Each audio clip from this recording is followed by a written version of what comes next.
Okay, I think we'll get started. Good morning and welcome to this bike commuting webinar, the Handlebar Chronicles. I am Michelle Leonard and I am the Outreach and Programs Manager for Commuter Services. To no real surprise, bike commuting is a popular alternative to driving to work. But the ride doesn't always have to be just about getting from point A to point B in the least amount of time. Today's presentation is going to focus on the inspiration and personal fulfillment one commuter found in his ride from the Chanhassen/Eden Prairie border to downtown Minneapolis. I'd like to introduce our presenter, Paul Klauda. Paul is the prep sports editor for the Minneapolis Star Tribune, and he's worked at the Star Tribune since about 1980. He is a graduate of the College of St. Thomas and went back in 2000 to become, to teach media writing and editing at St. Thomas. He started his bike commute in 2010. And in the next year of commuting, he started taking pictures of the people and the scenes along his route. And he calls that collection the Handlebar Chronicles. We'll have some contact information for Paul at the end of the presentation for anyone who may want to follow his adventures. Next up, we're just going to go over a couple of little details. We're doing this recording of this presentation, and we will send out slides and a link to the presentation in about a week after we're done. We'll take questions throughout the webinar. You can use the Q&A tool on Zoom to enter a question. If you've got the chat option, you can use that, or you can email questions to me afterward. And with that, I'm going to turn it over to Paul. Well, thanks, Michelle, and thanks to all of you who are logged in to take part in this little presentation. I'm kind of flattered, to be honest, to be asked to do this. Just to give you a little bit of information beyond what Michelle told you about me, I have been a journalist all my life. I have not been a bike commuter all my life. I was a car driving, regular 35W into downtown, cross town, you name it. I was for probably 30 years of my career, I pretty much did what I suspect most people do, and that is, don't even think about bike commuting. And as I've kind of come to rediscover it, and I say rediscover because I actually did a little bike commuting when I got started. Michelle, I lied to you there. My first year or two at the paper, I lived up right on the border between Minneapolis and St. Paul on University Avenue, and I owned a lousy car that broke down a lot, so I had to bike to work occasionally.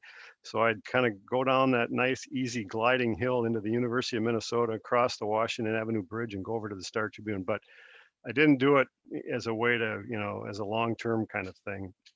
It was more of a stopgap.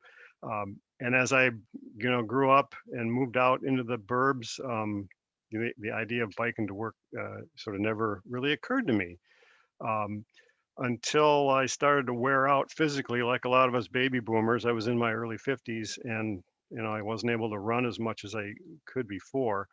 And my wife said, you need to do something else because you can't just keep running. Why don't you get a bike? And she was right. I took her up on the idea, and I didn't think about biking to work though. I lived in Chanhassen, which I've discovered was about 18 miles from where I worked. The idea of doing that didn't, sort of hit me right away. But as I tried it a time or two, because I was just curious to see if I could do it, frankly. I thought, well, okay, it's a great route. For me, I was able to stay on dedicated trails the whole way, so there wasn't a huge safety concern with cars. And I thought, why not? I can do this instead of beating up my knees as a runner. it wasn't quite the same, to be honest. I didn't feel like I got the cardio workout that I did as a runner, but I thought it's better than, sitting around. And as I started that first year, I didn't take any pictures. Um, I'm a journalist, as Michelle mentioned, but I'm what we call a word guy. I'm a writer. I'm an editor. When I was in school at the College of St. Thomas, I took a photo class from one of the then Minneapolis Tribune photographers, a guy named Mike Zerby, who was refreshingly blunt in his assessment. And when he looked at some of my work as a photographer, he said, "I think if you're going to have a career in this business, you might want to stay on the word side because your photo work isn't exactly going to get you anywhere as a career." I never thought of that as a chip on my shoulder. I wasn't out to kind of prove Mike wrong, but as I started biking, I did decide to start taking pictures, and I think it had to do with wanting to see if I could share with people what I was seeing. But I want to mention something that I actually Michelle helped me kind of think through when I talked about kind of why my evolution as a bike commuter, and I wrote something down that I wanted to share because I think it kind of speaks to what I'm going to try to talk to you about today. And that is that it really was in the beginning a form of exercise for me, just a way to say, something besides running. But as the years have gone by, I've also come to think of it as, kind of a never-ending journey of exploring, seeing things, meeting people, and discovering how the routine of life, which in this case is, making that same trip to work every day and then coming home the same route every day, how something that routine can be full of surprises if you give yourself a little time to see them and discover them. And for me, the ride became what I call kind of an 18-mile canvas, where it might seem like every day is the same until you realize that it's not. That the light of each day, the time of day you're riding, the time of year, and who and what you see means you're almost sure to see something each day that you haven't seen before. And I sort of took it as a challenge to see if I could capture it in a picture. And I'll be honest with you in the beginning, and that's where I'm going to start here. I'm going to talk a little bit about kind of my commute and how I started to think about showing it to people. I'll talk a little bit about the commute itself, some of the people that I've met along the way, and spend some time showing you some of the pictures that I was able to see that for me sort of showed the remarkableness of nature. I'll conclude with a little bit of what you see or what I saw when I came downtown. Again, I was very much struck by how I lived out in a third ring suburb and ended up in the middle of Minneapolis, where the vibe was very, very different. And then a little bit about how I found the ride as a way to sort of mark what was going on, contemporary events, things like that, as I was just, pedaling along and doing kind of doing my hour and a half thing.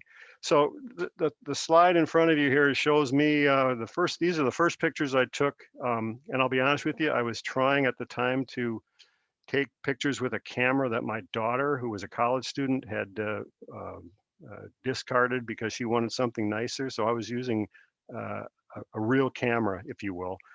Eventually, I switched back to my phone, which is, as I'm sure all of you know, is such a wonderful device for capturing images and not having to carry the weight of a full-bodied camera. So this is where I start out in Eden Prairie. This is right off Highway 5. I was able to ride up to this point about 3 miles from my home along a path along a highway. So I wasn't on the highway, but at this point I jumped onto the LRT, or the former railroad line here that runs from Eden Prairie into Hopkins. April 29th, I guess. That's when I started taking pictures. So I remember the first day I took probably 4 or 5 shots thinking, oh, I'm going to just try to document what I see along the way. And as photographs go, I would argue that they're not very spectacular. But for me, it was a chance to start documenting what the commute was like. So Michelle, if you could go to the next slide. One of the first things that struck me was how much I was not contributing to car traffic. And I noticed that I was able to pass a lot of freeways and highways that I would otherwise be driving in a car. So I could not do this Photoshop work on my own. So I asked my daughter, the college student, to help me out.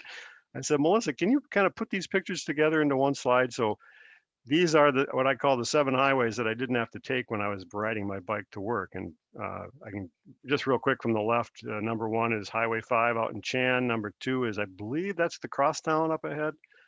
Number 3 is 494 in Minnetonka. Number 4 is Highway 169 kind of coming through Hopkins. Number 5 is the Highway 100. If you're familiar with, there's some water towers there, the PV Tower and the Nordic Ware Tower, and I think there's a St. Louis Park Tower right there. And then 6 and 7 are, I believe, 394 and 94, just before you get into downtown Minneapolis. So my 18-mile trip took me along 7 highways that I wasn't contributing pollution to. Let's go to the next one quick.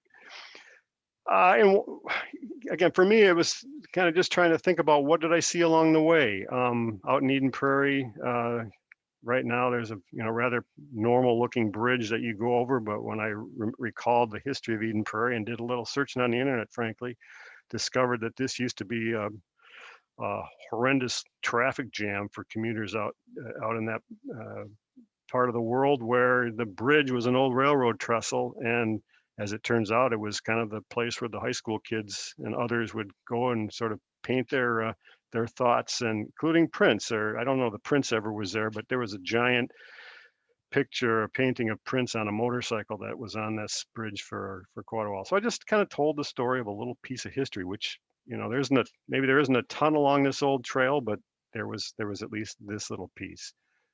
Next slide. I mentioned the idea of not buying gas, and one day I realized, I could have been paying $4.29 a gallon to drive to work this day, but not me. You don't have to pay anything when you're riding your bike. I have a bike that I bought in 2009.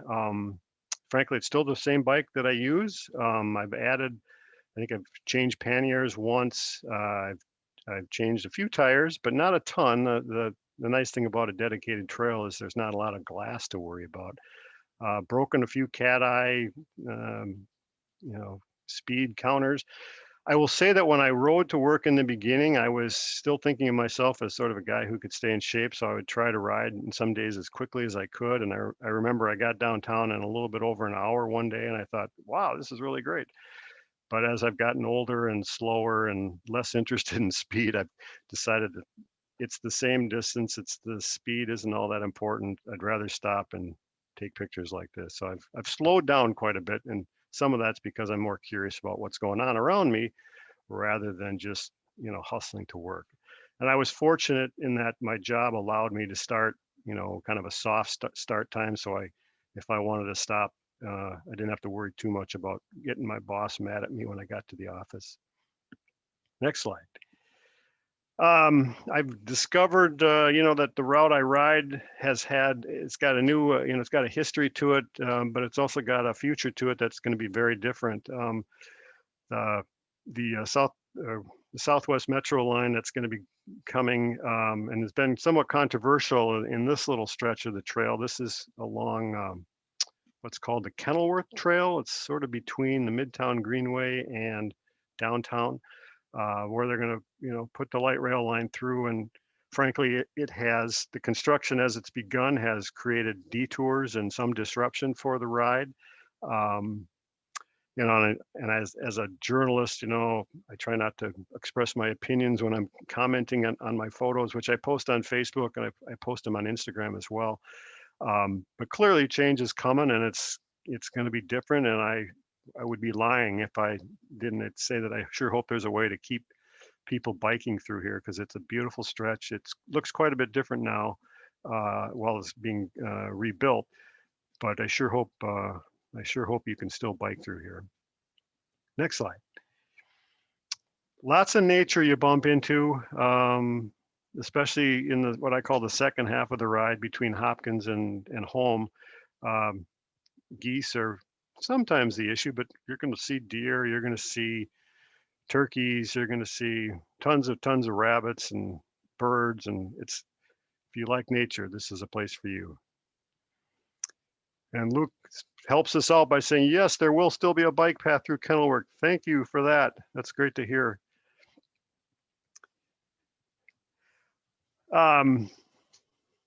I talk about the ride being kind of the same every day, and of course it is. The route is the same, but occasionally something will catch my eye, and I'll think, I'll probably ride through here 1,000 times, and I'll never see this again. And this is a footbridge, a pedestrian bridge that, if some of you have ridden west of Minneapolis, it goes over the North Cedar Lake Trail, kind of near the Kenwood.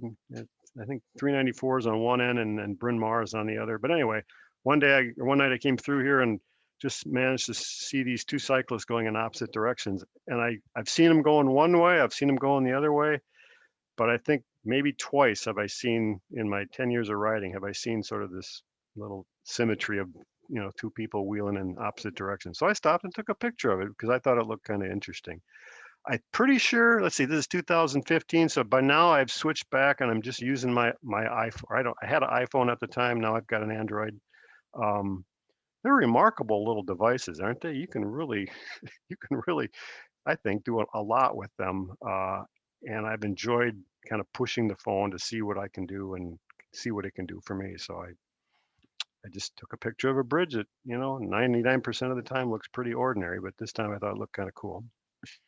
I see a question in the chat. Is that something I should try to answer? Or Michelle, can you, or a comment in the chat? Or was that the earlier comment about the light rail?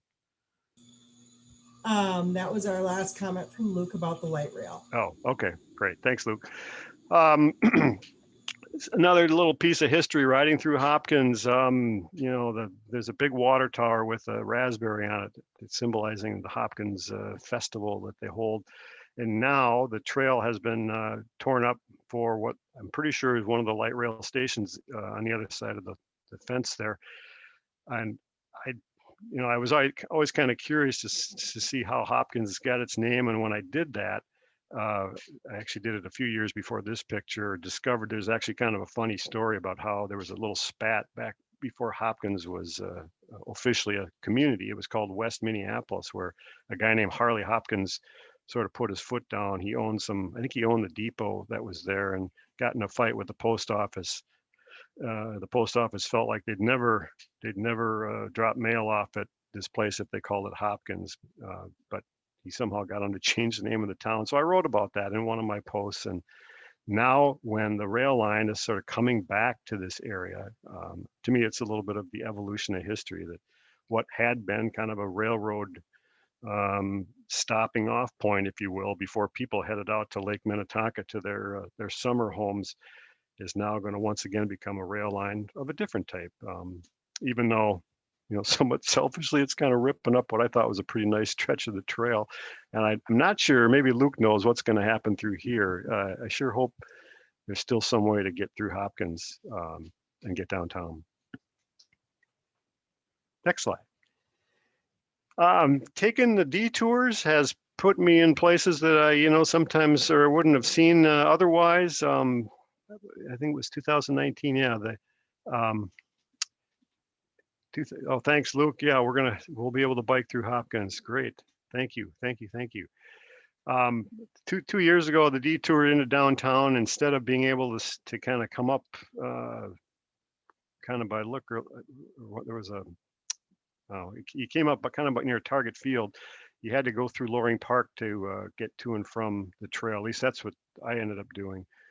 The Burger Fountain just looked really cool one night, and I was able to stop and kind of catch a picture of it. And then out in Eden Prairie, it wasn't, I don't think it was so much a light rail related detour, but some kind of a detour took me past a giant parrot and a T-Rex. And I've seen other characters in the lot here, but that afternoon I thought, you just don't see something like that every day. Next slide. All right, so let's shift gears. I want to talk a little bit about the people. I'm a journalist, so perhaps I'm a little more inclined to be curious than some people who might just want to kind of go on their way and not be bothered or not bother other people. But I found myself again thinking I'm seeing the same people in some cases on a regular basis, and it just felt weird. maybe it's the Minnesotan in me. It felt weird to sort of not say hi to them. And I thought, well, if I'm going to say hi and I'm going to see them on a regular basis, why not stop and say hello? And so I've done that a fair amount over the years. And as I've done it, I've discovered that almost inevitably it has enriched my life in a way that I find kind of cool. I mean, I don't spend a lot of time emailing and texting and calling these people, but they've kind of become the people along the trail who make it a little more of an interesting ride if I see them. And these two fellas, Ahmad and Nam, were I used to see them all the time. They'd be walking together and oftentimes looking for the deer on this stretch of the trail. This is in Eden Prairie. And I was too, frankly. You see a fawn, it's like you don't see that every day, or you see a buck come along, and I was curious enough to try to take their picture. And when I saw these guys doing it, I stopped and met them. And Ahmad has turned out to be one of my closest friends. I'll see him every year. I'll see him multiple times a year.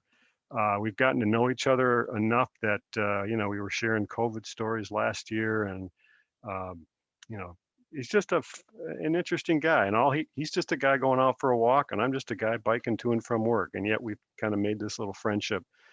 And going back to 2012, I've seen him every year. I remember one year I didn't see him until like June or July, and I thought maybe he'd moved, but he's still out there. I've seen him several times this year as well. So I've enjoyed that personal interaction. Next slide. Another guy that I've met. I first met him, I guess, back in 2014. Is I call him Al the Marine, or the ex-Marine. He would run in a way that you could barely get a piece of cardboard under his feet each time he lifted his foot off the trail. He ran very slowly, but considering his age and whatnot, it was remarkable that he was out there. So I could always recognize his gait. And when I stopped and met him the first time, he just opened up in a wonderful way about who he was and kind of his past. And I'd share my past, and you can see some of the things we would end up talking about. And last year I was really, really bumming because I hadn't seen him the whole year. And I thought, I hope the pandemic didn't, make something bad happen. And it turned out on what for me was the last ride of the year, there he was. And he tells me, tell him the ghost of Al Holmbeck is still on the trail. I have not seen him yet this year, but I'm pretty sure he's still out there. Next slide. Occasionally you'll see big groups of people. I've seen big groups of bikers, often retirees who are biking, doing bike trips and that sort of thing.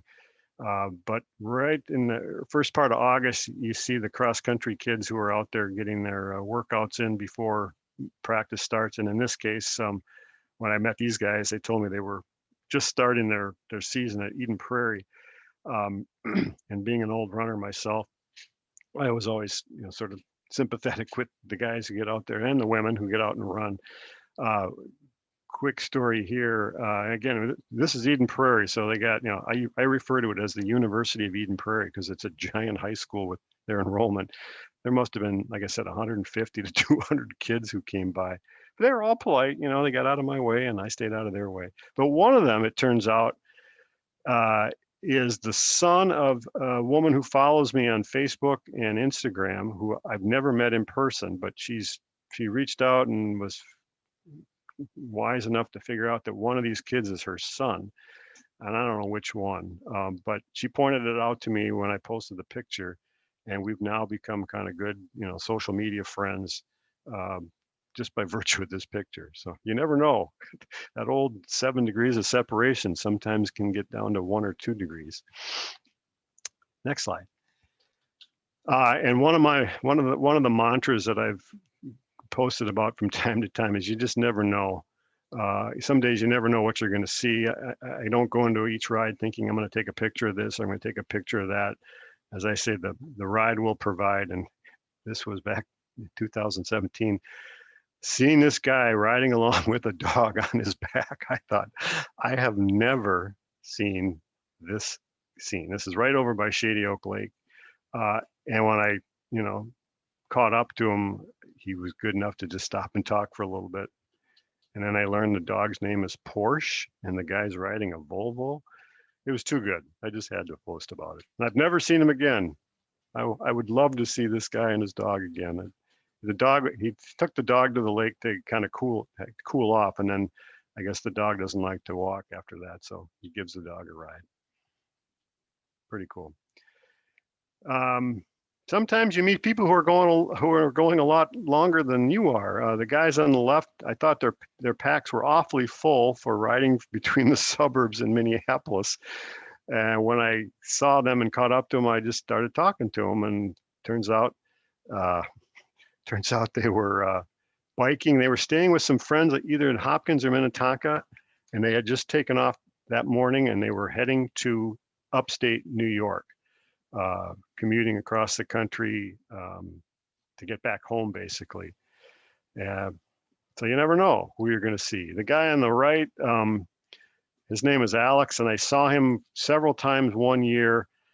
And maybe some of you who are bikers or commuters do this, but I've discovered that many bikers now won't use the earbuds because this creates a little bit of a safety issue, and they'll have the boombox going or some kind of music that everybody can hear. Well, Alex had that set up. He was playing his music, and he would always go by me in the opposite direction, and would reach out his hand and do a sort of a rolling high five. Both of us going 10, 15 miles an hour in the opposite direction. So I said, I got to meet this guy. So the next time I saw him, I said, hey, can you stop? And then we stopped and we talked, and I learned that he's basically a commuter heading out to the suburbs to go to work, and I was going into Minneapolis. So he didn't break my hand, but I swear it came close a few times. He was an enthusiastic guy. Next slide. Paul, I'm going to jump in just to let you know that Luke commented that the dog photo was awesome. Yeah, I saw that. Thanks, Luke. Has Luke ever seen something like that? Has anyone? It was just great. That's a big dog too. Switching gears from people to what's probably the biggest source of photography for me, it's the nature and kind of what you can see. This is on Shady Oak Lake. I will admit, in terms of photography now, just to kind of tell you a little bit about what I do. I carry a phone. My family has seen me tinker and play around enough that they have purchased or given me a gift of some little lenses that you can attach. So in the case of this photo, I had a wide angle lens attachment. When I saw the rainbow, I said, well, I got to see if I can get it all in one picture, because of course you can't with the standard lens. And got down along the edge of Shady Oak and took this picture. It reminds me that one of the challenges of being a bike commuter is the weather. I count myself as pretty much a fair weather rider. I mean, I start, because I'm the high school sports editor, I start when the winter state tournaments end and my life gets a little more sane, and I go as far into the fall as I can before things get too busy at work and I'd have to leave too late to get home. But for the most part, I like to ride, of course, on the days when it's not raining, but some days you can't, predict that in Minnesota. But I've discovered if I got the guts to kind of stick it out and, start even when it's raining, you're quite often going to be rewarded when you're riding an hour and a half, to get home with something that, is kind of spectacular when it comes to just when the storm clears and whatnot. And this was one of those days where I was really glad. I know my wife at times will say, why don't you just put your bike on the bus and I'll come pick you up at, Eden Prairie or Chan or wherever. And I've done that a few times when it's really been, bad, or I didn't think I could get home. But when I've gutted it out like this one, yeah, the reward can be kind of sweet. You do get obviously pretty wet, and that's why I've discovered in the pannier, again, some of you who bike probably do this too. The pannier is not going to protect your clothes.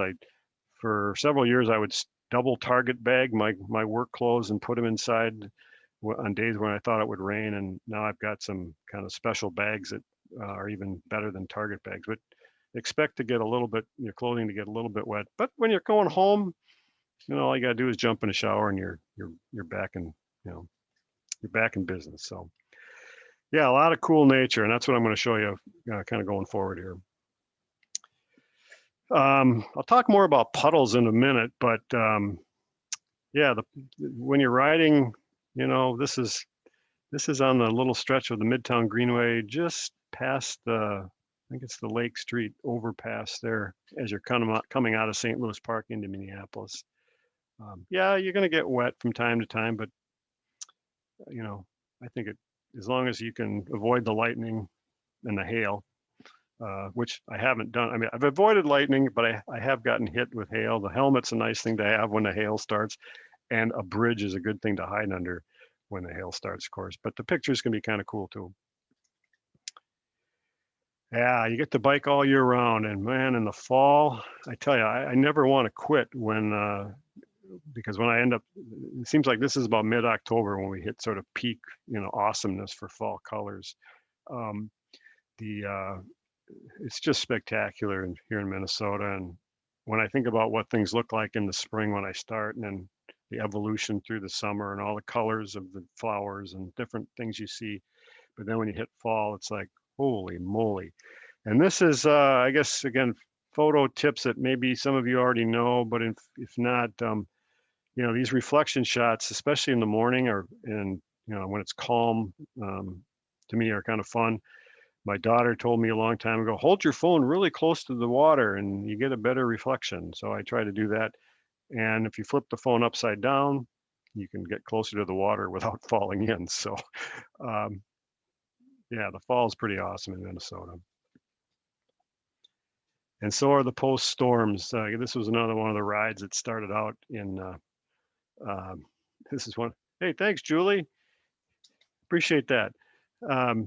This ride started in the rain in Minneapolis. I remember for a good chunk of it, there was a rainbow, not a full tilt rainbow like the one in the previous photo, but by the time you got to the end, uh, it was just, again, it had calmed down. The water was calm. The light was spectacular. And all I had to do was stop. So I did.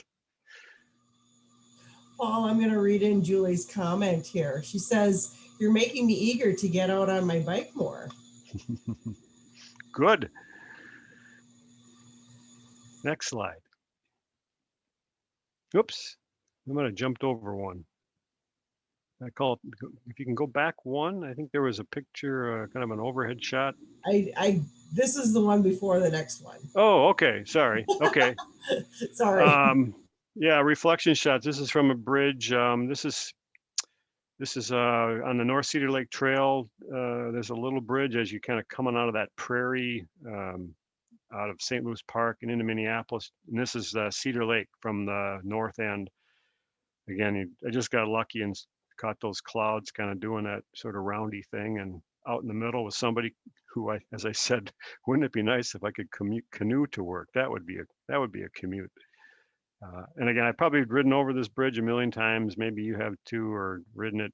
Sometimes it looks like this, but more often it looks different. It can look pretty ordinary, but when it does something like this and you're lucky enough to be there, to me, it made the ride a little more special to capture a moment like this. There we go. Biking without a roof over your head, I mean, or, kind of commuting to work without a roof over your head, you're never going to see this in a car. Or even if you had a sunroof, if you were looking up, you're probably going to create a safety issue. But on your bike, you can stop, you can look up and look 360 degrees around you, and you just never know what you're going to see. So I sometimes refer to my helmet cam. I don't really have the camera on my helmet, but it provides you the ability to see everything and everywhere in every direction. And again, by virtue of being on your bike, you can just stop, put your feet on the ground, look around, take a picture, start pedaling again. It's that simple. A lot of fun. I'm pretty sure that's in St. Louis Park, where it seems like airplanes are flying over all the time.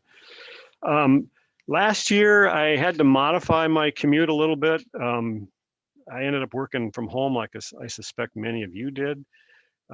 So I wanted to keep riding, and what I decided to do was ride into the office when I had reason to go downtown. But more often than not, I would just kind of fake the commute, if you will, so I could keep riding. I'd go about halfway into Hopkins and turn around, come back. allowed me to sort of stay in the familiar area, stay in a safe area, stay in an area that I knew. But occasionally I'd get all the way downtown, and I did that on this day. The weather was great, and there's a stretch in this. I guess it's probably in mid-July where these dragonflies are everywhere in this prairie stretch. They've done a nice job of restoring some of the vegetation through here. And I discovered that if you play around with that focus on your phone, you can capture those things in a way that's kind of neat. Catch the city in the background. So nature's everywhere. Yeah, and here's more.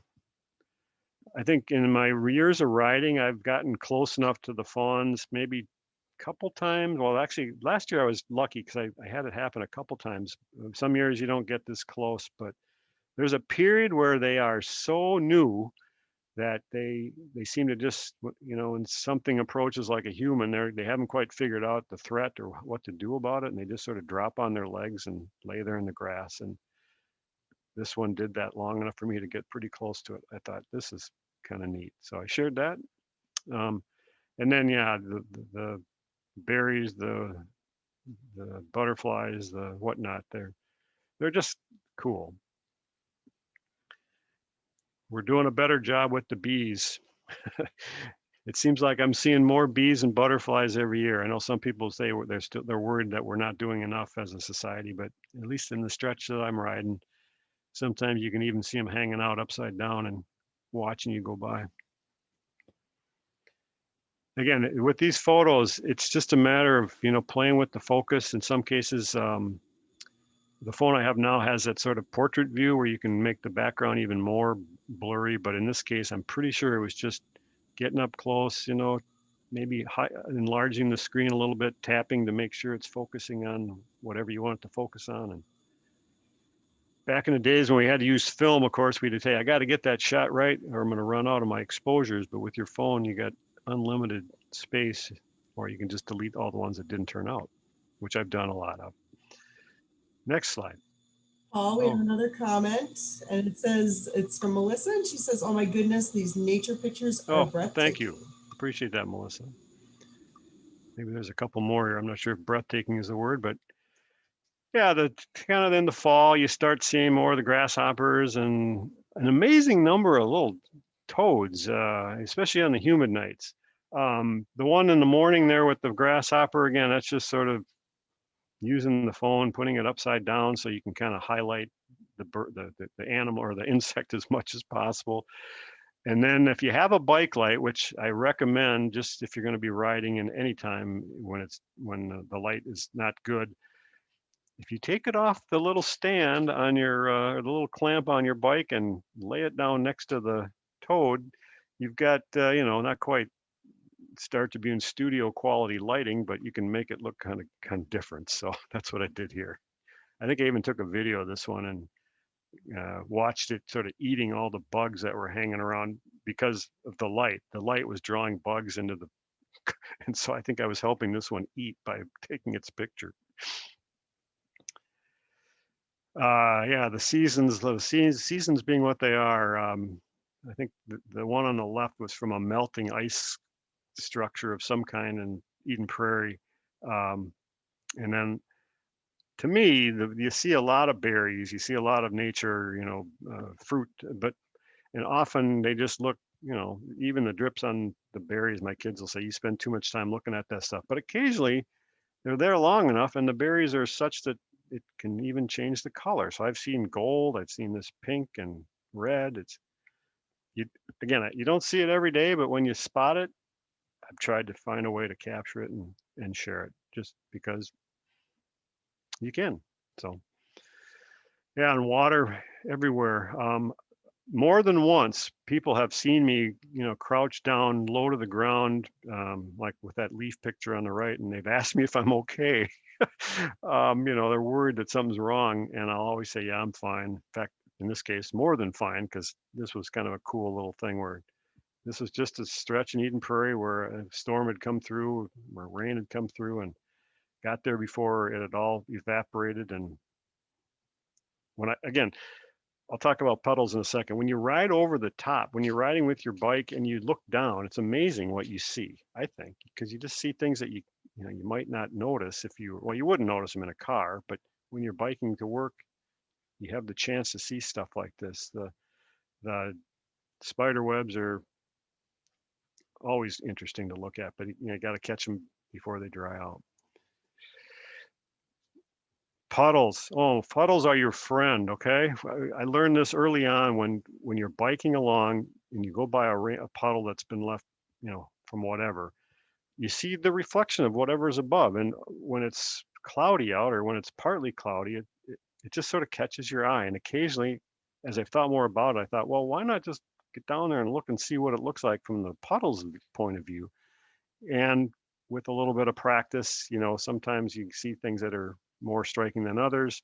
But more often than not, the puddle pictures can be a lot of fun, especially if you can catch the right colors and the right tone. I think the one on the left, I actually turned that one upside down when I posted it. That's actually the pavement. Sort of, it looks like stars or something, but it's actually probably the pavement. But the one on the right is just a guy pedaling to work in the late. It was April, I guess. We had kind of a slow snow melt. The puddles are always great in April. They get kind of more ordinary during the summer because then it's just what's left by the rain. But with the snow melt, you can get some pretty interesting puddles that don't form during the rest of the year. So I'm kind of a puddle geek. Sorry about that. I'm a soft focus geek too. This is on the edge of downtown where the trail used to kind of come up by what's the liquor place over? Liquor Lyles. And I'll show you a picture in a minute here where there's one of the best puddles in downtown, I would call it. But yeah, being able to kind of just look at the skyline. And I would say when you're in downtown, again, it's a very different vibe than the rest of the ride. But to me, that's what makes it kind of more fun and interesting, and that it's not just, a mile of trees and you're at work. Now you get to go, you're on city streets, more people, more variety, just more of everything. And to me, it's as much a part of the ride as everything else, especially in the spring.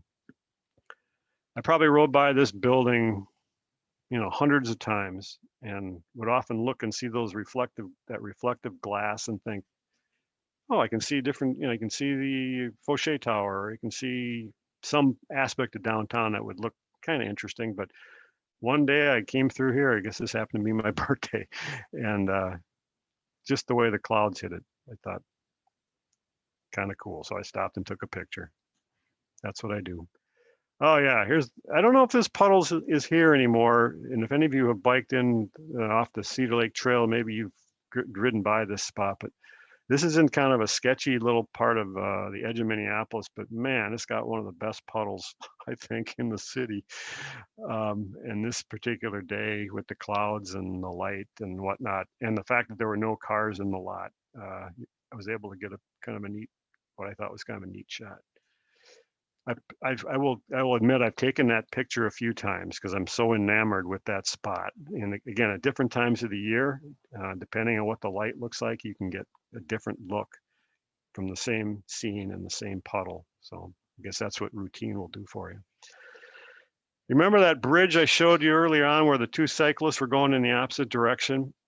So it's not technically on my route. And in fact, when I started biking and taking pictures, I sort of had a kind of a rule I made with myself, which was I had to have at least 1 foot on the trail if I was going to take a picture of something to qualify, as a picture from the trail. But I kind of loosened that up over the years. And occasionally when I would see the light or the clouds doing interesting things as I was leaving downtown, I'd think to myself, I had to go up on that bridge and see what it looks like from up there. So that's what I did in these two photos. I think the one on the right, I guess they were both from the summer. Quite often the light is more, I think, looky in the early part of the summer, and then sort of as you get into the first part of fall. But it just depends on what's going on with the clouds. Neat spot. Yeah, downtown, the buildings, the everything. Again, the one on 7th and Marquette is real close to where I work.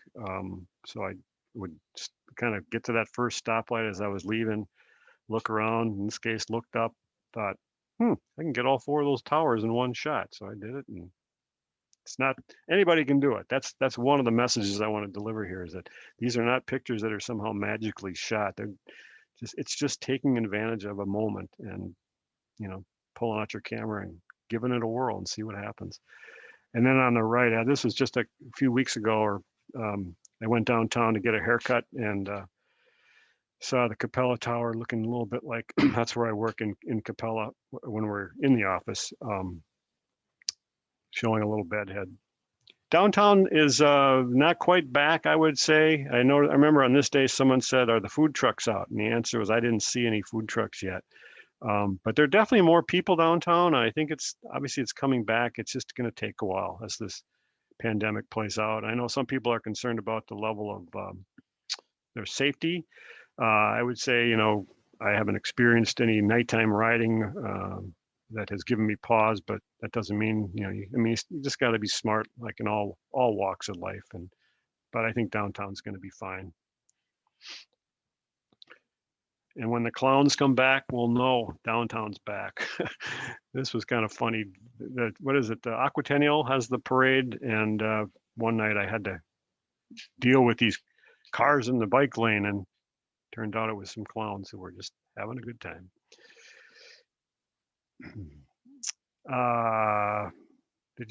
Is there one back, Michelle? Oh yeah. Yeah, so I mentioned earlier that, I try to, when I'm riding along and seeing a spot that might have, or whether the news of the day is kind of is in my head as I'm riding, I'll sometimes just try to stop and take a moment to see if there's any evidence of that, or just kind of see what it feels like along the trail. And the picture on the left was the night that, or the day that Prince died. And so I took time. The light I thought was kind of cool for one thing, but the other was just to kind of pause and say, tell the story of this bridge and how it had a connection to Prince. And then a few days later, I came by and there were some memorials that had been put up. And again, small world being what it is, it turns out that the woman I mentioned earlier, whose son was in that horde of cross-country runners, well, she grew up in Eden Prairie, and she used to be one of the kids who would be down there painting the bridge, the railroad trestle, when it was just a one lane underneath to get through. But she got the park, Hennepin Park, not Hennepin Parks, Three Rivers Parks, to let her put up some stuff, some print stuff for a few days on the bridge. So this was actually her work, which she told me about and when she responded to the picture on Instagram. So small world. Same bridge. This was in the wake of the George Floyd murder. And the comment I made here was that, this was a place where back in the day, people would protest the Vietnam War and, by painting the bridge. And here, 30 years later, at least in the case of this one sign, it was a way to register concern about what was going on in our society again. I developed what I guess I thought was kind of a throwaway line at the end of each season when I would ride, where I would basically just say, nothing's guaranteed in life. I hope I'm back doing this again the next year. Because my health, or the ability to just do the riding, I just never feel like I'm going to automatically be back the next year. So at the end of the 2019 season, I put that little comment on my post, and then, we all know what happened in March of 2020. And so when I got going again, I just sort of made the note that, you can't take anything for granted. And that notion really sort of hit me as I rode that day, because I thought, I can't go all the way to work. I can't go downtown because my job isn't there right now. And it just sort of hit me that, yeah, nothing is for sure, and enjoy what you can do while you can do it. And that's what this journey for me kind of has become. It's just a chance to take in what I see and share it with people in a way that allows them hopefully to relate to a lot of this, because we all go through these things.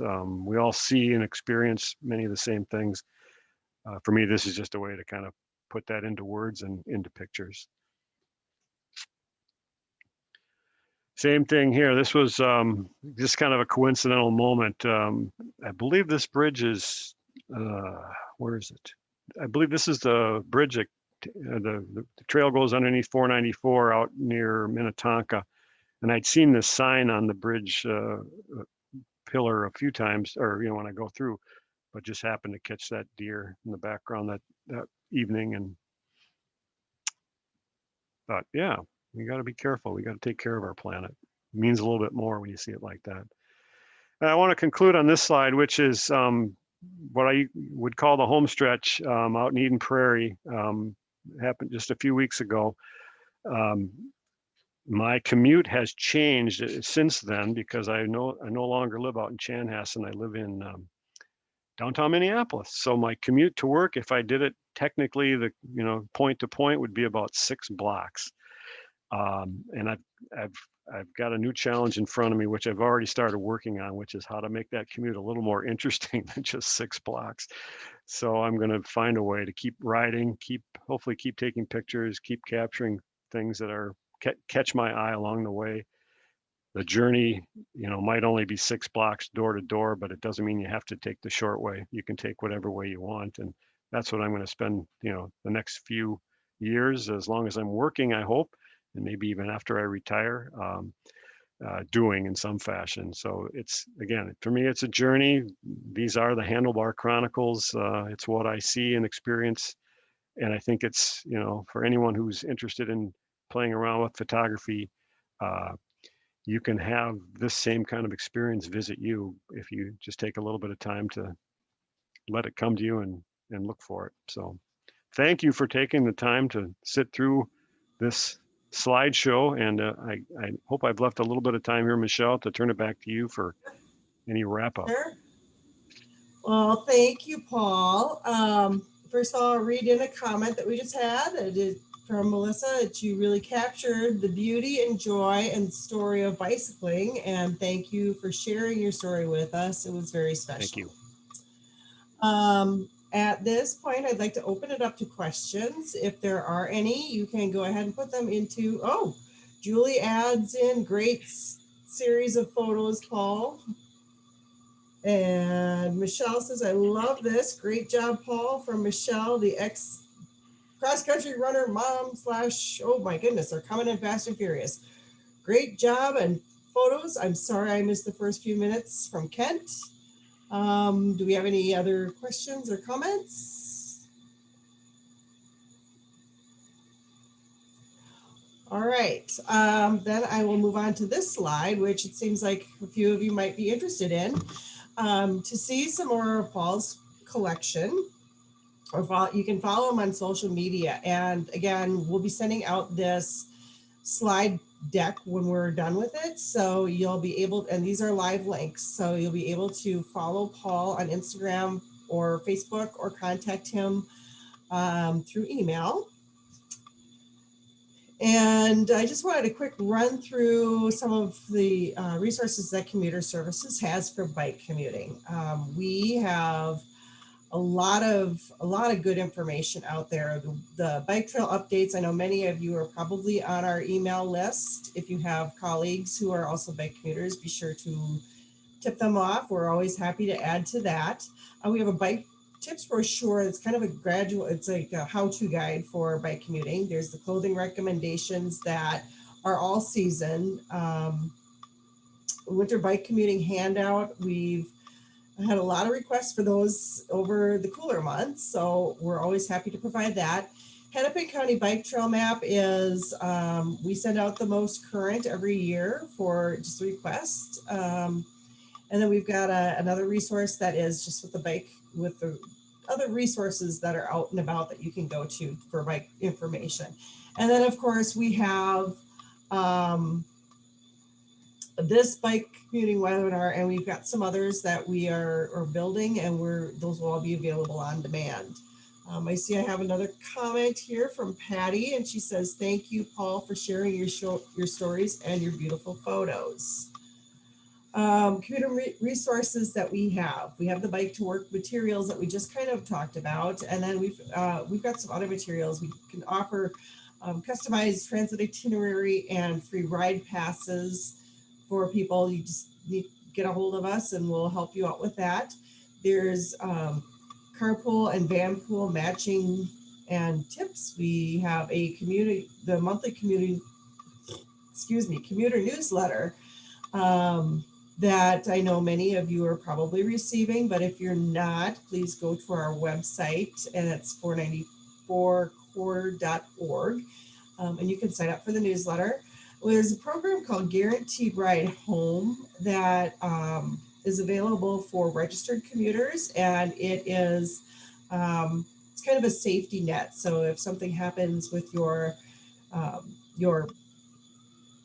transit trip, or you're in a van pool and you can't leave when everybody else does, Guaranteed Ride Home will help you get home afterward. Our employer resources, we do offer a few things for employers. The outdoor bike racks are free. We can set you up with that. We do several bike to work events. And we have the bus pass program, Metro Pass, that we can help you out with. It is a deep discounted pass available to commuters. Preferential van pool and carpool parking management, information and articles for your employee publications, and our telework resources and guidance. And that brings me to our next slide, which is about our newest resource that we're really excited about, is our Twin Cities Telework website, tctelework.com. This is where we store all of our commuter, employer, and manager telework resources. We have a number of telework webinars that we have there that are also available on demand, and we are soon launching our new Twin Cities Telework newsletter. Oh my goodness, got a long one from Luke here. I'm going to read this in quick. So Luke asks, so this isn't strictly commute related, but this is a new bike or walk-based game and MSP called turfgame.com, that people going to various scenic or popular points in the greater MSP area. Many of these zones might be nice places to extend your commute or just to visit by bike, especially if you're interested in taking and sharing photos. You can see the map of all zones in the MSP at the link above. You can also see some of the MSP related photos on Instagram by searching the hashtag TurfGame. That sounds really cool. Thank you, Luke, for that information. Yeah, I love that. Yeah. And finally, if you have any follow-up questions or you want to get in contact with us, please do. You can reach out to myself, Michelle Leonard.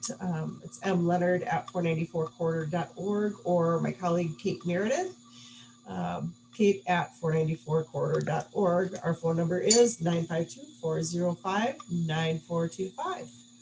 And that concludes our presentation today.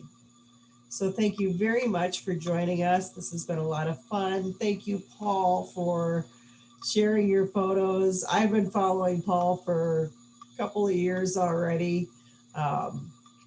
Little self-indulgent moment. Paul volunteers with me at the Minnesota Newspaper Museum, so we've had a good relationship for a long time, and I really appreciate you doing this for us. Thank you very much. Thanks for the opportunity.